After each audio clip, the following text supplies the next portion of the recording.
Halo Sobat Kabar Makassar Petang, apa kabar hari ini? Senang sekali saya Sinar Mentari kembali hadir menjumpai Anda. Baiklah, kita akan membahas berita yang sedang hangat-hangatnya di Sulawesi Selatan dan sekitarnya. Kita saksikan berita selengkapnya.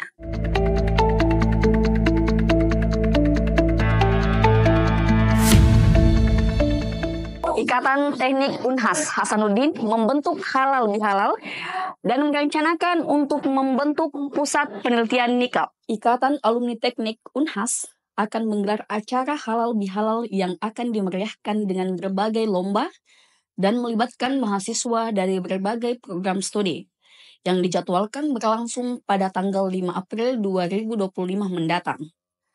Lomba-lomba yang akan digelar antara lain mini soccer, badminton, tenis lapangan, fun run, fun bike, main catur, domino, dan Tamiya. Ketua Halal Bihalal IK Teknik Unhas, Dedi Irfan Bahri mengatakan, kegiatan Halal Bihalal tahun 2025 akan dimeriahkan dengan berbagai lomba yang melibatkan seluruh keluarga besar Teknik Unhas. Dedi mengatakan bahwa sebelumnya rangkaian acara tersebut sudah dimulai dengan kegiatan fokus group discussion dan simposium nasional mengenai hilirisasi nikel. Namun, kata dia, puncak acaranya akan dilaksanakan setelah Idul Fitri. Dalam kegiatan Home Sweet Home, kata Dedi, akan ada 8 jenis lomba olahraga yang dapat diikuti oleh seluruh keluarga besar Teknik Unhas. Lomba tersebut akan diikuti dari alumni, dosen, pegawai, hingga keluarga mereka, di mana lomba-lomba ini akan berlangsung selama 2 hari penuh, dan sebagai puncaknya, malam penghargaan akan digelar. Dengan adanya kegiatan tersebut, ia berharap semakin mempererat tali silaturahmi di kalangan alumni, dosen, dan keluarga besar Teknik Unhas, serta memberikan suasana yang meriah dan penuh kebersamaan setelah perayaan Idul Fitri. Sementara itu, Ketua Departemen Teknik Geologi Unhas, Hendra Pahri, menyampaikan bahwa dalam kegiatan tersebut juga akan ada sharing session antara mahasiswa teknik dengan para alumni yang kini telah sukses dan menjadi tokoh. Melalui halal bihalal ini, Hendra mengatakan akan ditargetkan dibentuknya pusat penelitian dan pengembangan industri nikel di Indonesia Timur yang berpusat di kampus Universitas Hasanuddin. Ia mengaku bahwa ini akan menjadi penting karena rencananya Unhas akan menjadi pusat hilirisasi nikel. Hendra juga menerangkan hubungan perencanaan pusat penelitian dan pengembangan industri nikel dengan kegiatan ini, yaitu karena adanya lokasi yang potensi nikelnya di Indonesia itu besar.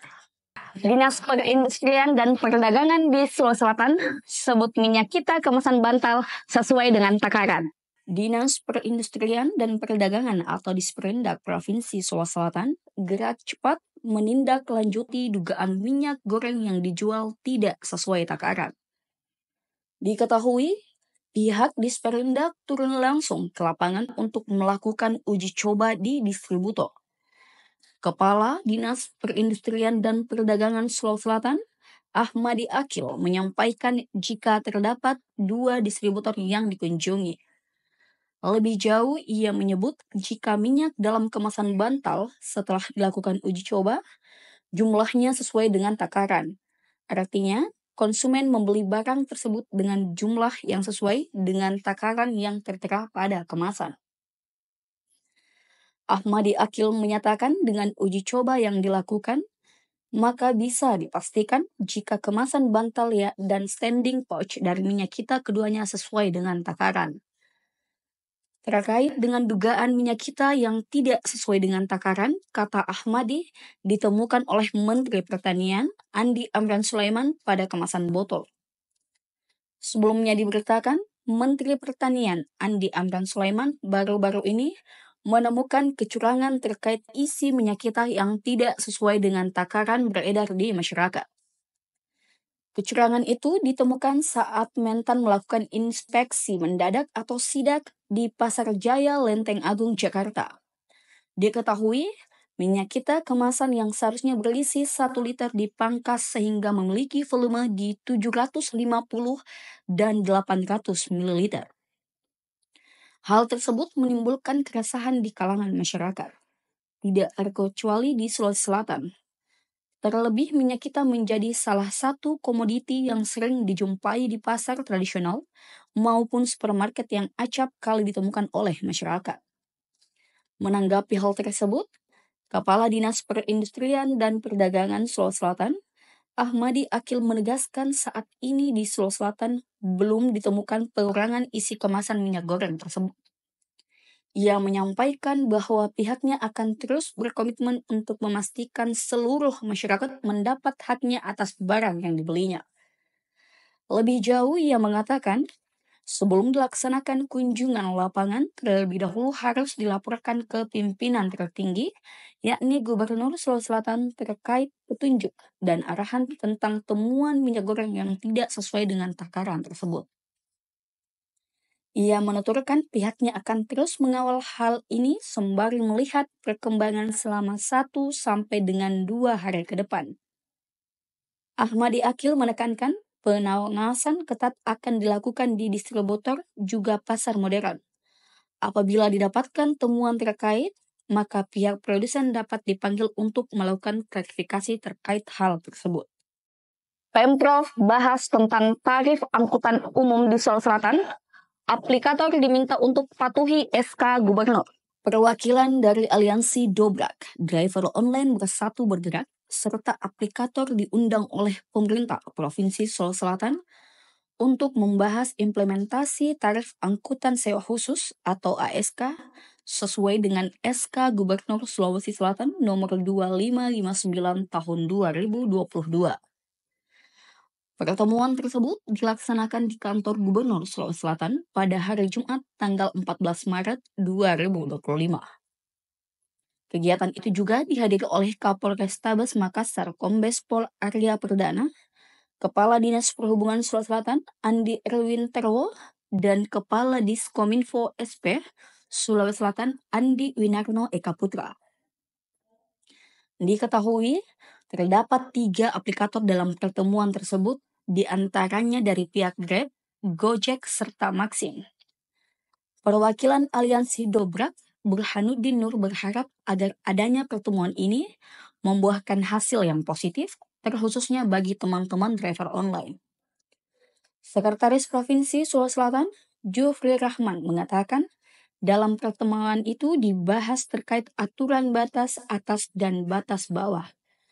Disampaikan pula bahwa Gojek, Grab, dan Maxim telah bersepakat untuk menerapkan hal tersebut. Lebih jauh, ia menjelaskan para driver online menganggap hal tersebut dapat membuat mereka menjadi rugi. Diberikan pula kesempatan selama 5 hari kerja kepada para aplikator atas kesepakatan tersebut. Mengingat yang hadir dari pihak aplikator merupakan perwakilan masing-masing perusahaan.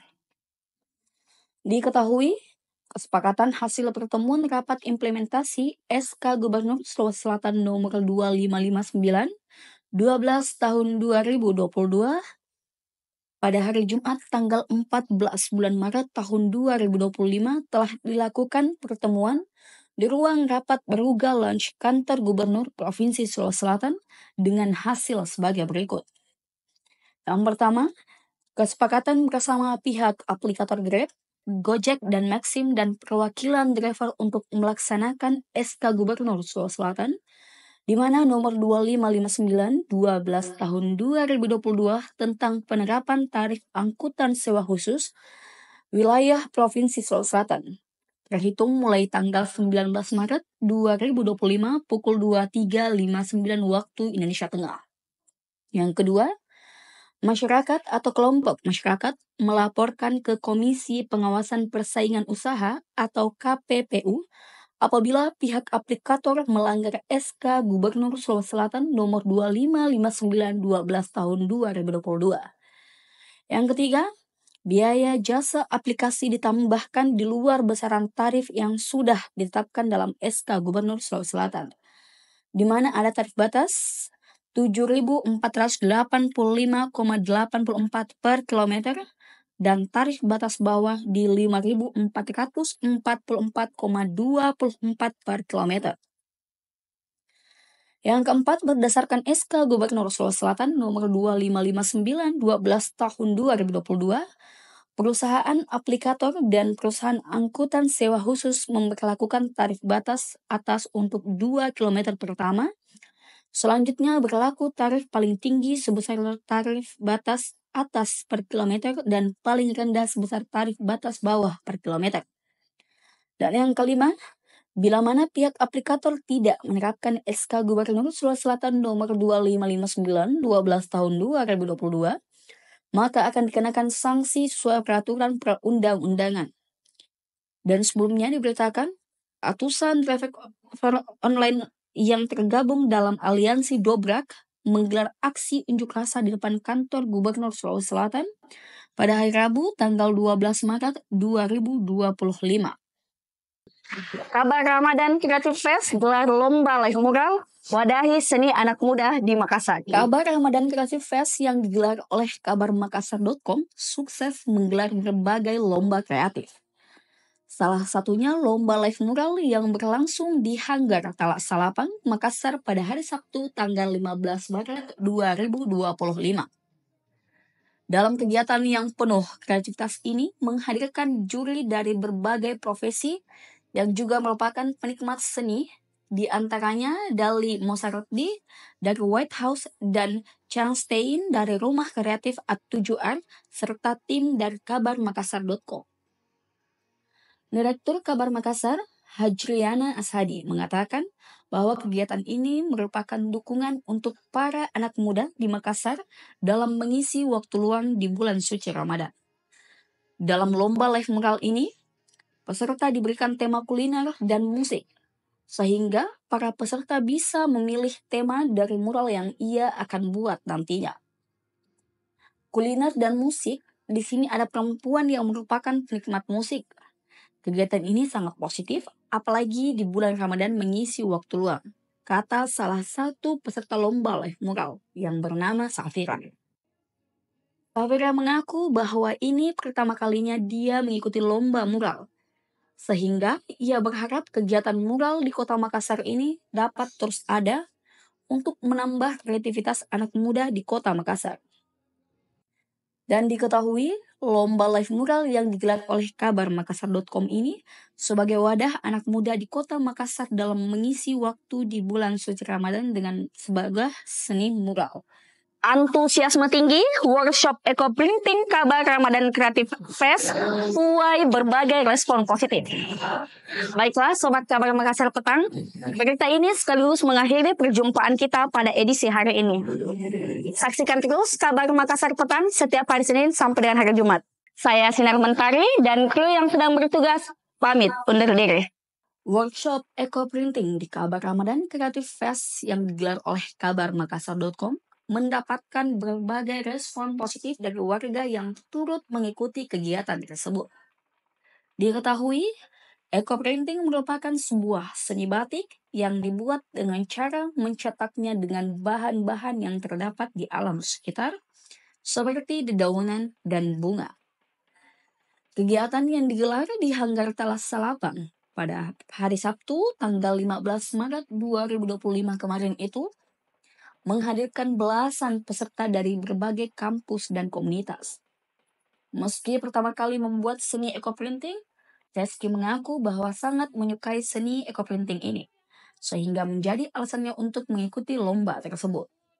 Sementara itu, salah satu juri dari komunitas Kalawe, Yayang mengaku tidak menyangka banyak anak muda di kalangan Gen Z yang tertarik mengikuti eco-printing tersebut.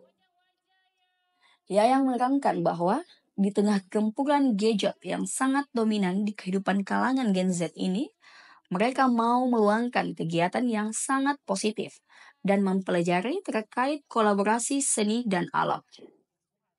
Yayang menilai Kabar Ramadan Creative Fest yang digelar oleh Kabar Makassar ini sangat berdampak positif karena melibatkan anak muda dan menambah wawasan terkait pesan isu lingkungan.